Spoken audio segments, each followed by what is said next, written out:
Hello everyone, welcome to my channel Vishal Shah travel. नमस्ते। तो मैं आज नया एक इन्फॉर्मेटिव वीडियो लेके आया हूँ कि एस्टोनिया की टूरिस्ट वीज़ा आपको बहुत आसानी से कैसे मिल सकता है। तो चलिए शुरू करते हैं। और क्या क्या डॉक्यूमेंट आपको चाहिए, कौन सा स्ट्रेटजी आपको अप्लाई करना है, पूरा सब कुछ है इस वीडियो में। पूरा वीडियो लास्ट तक देखो, पूरा वीडियो देखो, स्किप मत करना।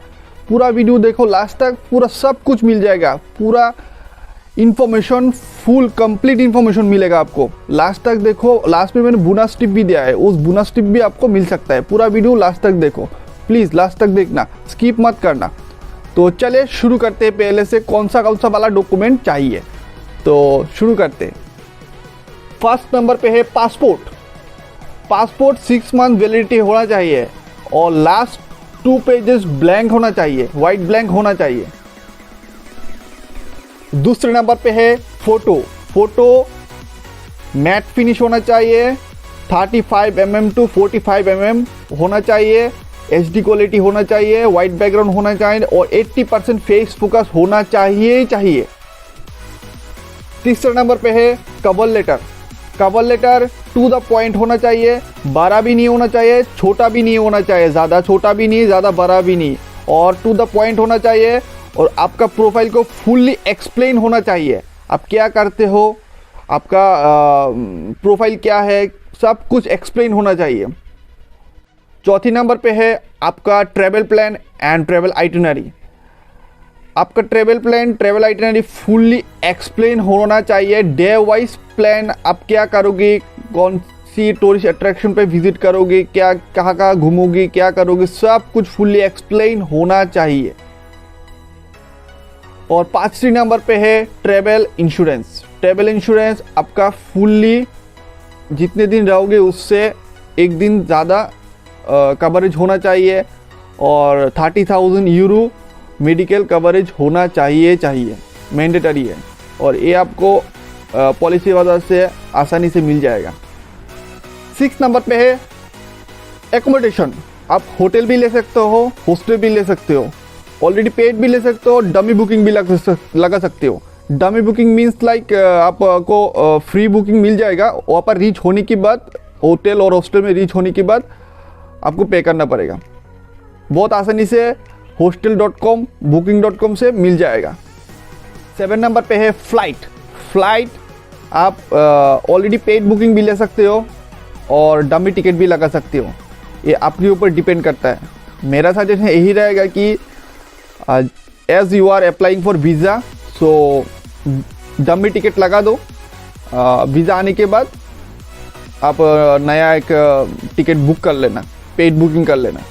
जब तक वीज़ा नहीं आता तो कोई श्योरिटी नहीं है आपका वीज़ा लगेगा या नहीं लगेगा। तो अगर आप ऑलरेडी बुकिंग कर लिया है फ्लाइट टिकट, तो अगर वीज़ा नहीं आता है तो आपका पैसा लॉस हो जाएगा। तो इसकी वजह से मेरा बेस्ट यही सजेशन रहेगा, डमी बुकिंग कर लो। और डमी बुकिंग यात्री.com, make my trip and Wego, वहाँ से आसानी से मिल जाएगा। 8 नंबर पे है कोविड रिपोर्ट।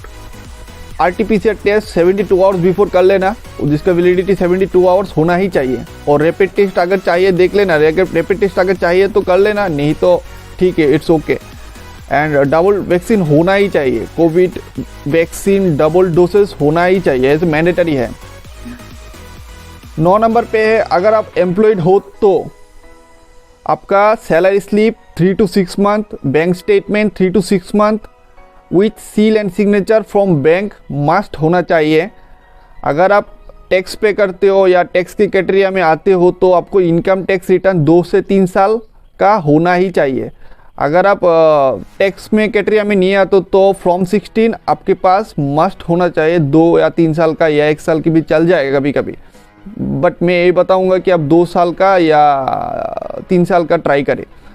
और आपका जो ऑफिस है, ऑफिस से NOC, नो ऑब्जेक्शन सर्टिफिकेट लेना पड़ेगा। जो HR के आप बोलोगे, HR प्रोवाइड कर देगा हॉलीडेज़ के लिए। और आपका ID कार्ड मस्ट देना पड़ेगा प्रूफ के लिए। 10 नंबर पे है अगर आप सेल्फ एम्प्लॉयड हो तो अगर आपके पास खुद का कंपनी है या पार्टनरशिप कंपनी है तो कंपनी का 3 साल का इनकम टैक्स रिटर्न और आपका पर्सनल 3 साल का इनकम टैक्स रिटर्न मस्ट चाहिए। और बैंक स्टेटमेंट, कंपनी के करेंट अकाउंट का 6 महीने का बैंक स्टेटमेंट और with seal and signature from bank and आपका पर्सनल बैंक स्टेटमेंट 6 महीने का with seal and signature from bank must होना चाहिए। और बिजनेस रजिस्ट्रेशन, अगर आपके पास जीएसटी है तो जीएसटी दिखा सकते हो, एमएसएमई है तो एमएसएमई भी दिखा सकते हो, trade licence, shop and establishment licence, partnership deed, municipal licence, कुछ भी अगर आपके पास जो भी आपके पास बिजनेस का रजिस्ट्रेशन डॉक्यूमेंट है वो आप दिखा सकते हो।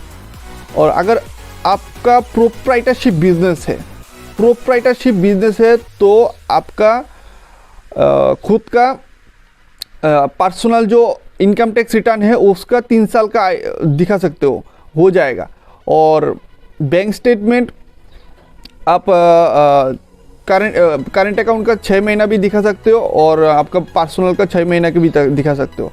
अगर आप, एक बात याद रखना, अगर आप का कोई पार्टनरशिप कंपनी में आप वर्क करते हो या बिजनेस करते हो तो वहाँ से एनओसी मस्ट चाहिए। एनओसी जो होता है वहाँ से चाहिए वीज़ा के लिए, तो मस्ट याद रखना। 11 नंबर पे है, अगर आप रिटायर्ड पर्सन हो तो आपका जो पास्ट का जो डॉक्यूमेंट है, पास्ट जहाँ पर आप जिस भी पोजीशन पे जिस भी कंपनी पे काम करते थे वो सब डॉक्यूमेंट अगर आप दिखा सकते हो तो बेहतर है।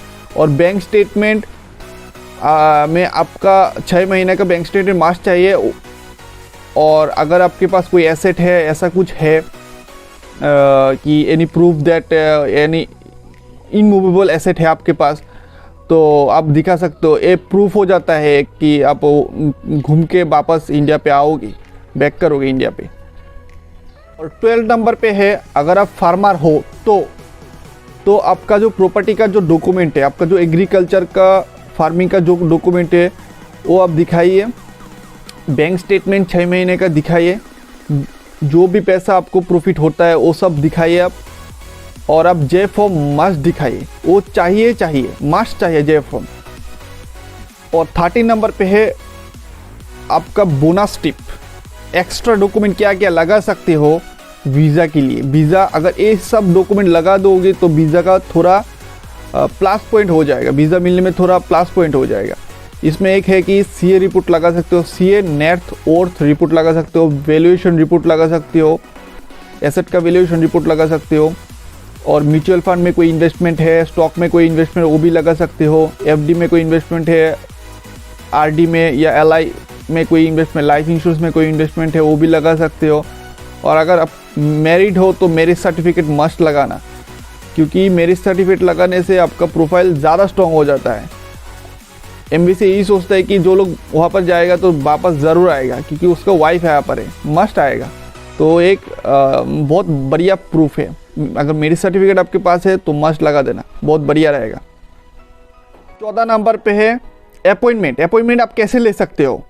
अपॉइंटमेंट आप ऑनलाइन कॉल करके भी ले सकते हो, ऑनलाइन जाके उनकी वेबसाइट में आप जाके भी ले सकते हो, बुक कर सकते हो। पहले आपको अपॉइंटमेंट बुक करने के बाद आपको डॉक्यूमेंट प्रिपरेशन कर लेना है, उसके बाद वहाँ पर जाना है, जाने के बाद डॉक्यूमेंट वेरिफिकेशन करना है, बायोमेट्रिक करना है, उसके बाद आपको डॉक्यूमेंट सबमिशन करना है। और 1 to 3 और 4 वीक्स में आपका वीज़ा आपको होम डिलीवरी भी हो जाएगा, अगर होम डिलीवरी आप बुकिंग किया है। और अगर नहीं किया है तो आप जाके भी ले सकते हो, आपको कॉल आ जाएगा। और कुछ क्वेश्चन के answers, fresh passport versus non fresh passport. और अगर आपके पास फ्रेश पासपोर्ट है या आपका फिनेंशियल एस्टेब्लिशमेंट बहुत अच्छा है, इंडिया के साथ बहुत अच्छा टाइप से आपका बिजनेस है, बहुत बढ़िया आपका फिनेंशियल सिचुएशन है इंडिया में, तो आपको फ्रेश पासपोर्ट में शेंगन वीज़ा मिल जाएगा। अगर आपका पासपोर्ट फ्रेश है और आपका फिनेंशियल सिचुएशन इतना अच्छा नहीं है कि आपका कोई बिजनेस वगैरह नहीं है, आपका अच्छा वाला जॉब भी नहीं है, आपका इंडिया के साथ इतना अच्छा टाइप्स भी नहीं है, तो आपके लिए थोड़ा मुश्किल हो सकता है। तो अगर आपके पास ट्रैवल हिस्ट्री है तो बेहतर है, ट्रैवल हिस्ट्री आपके लिए प्लस पॉइंट हो सकता है। अगर नहीं है तो फ्रेश पासपोर्ट पे अगर आप थोड़ा फिनेंशियल सिचुएशन अच्छा करके भी ट्राई कर सकते हो, वो बेहतर रहेगा।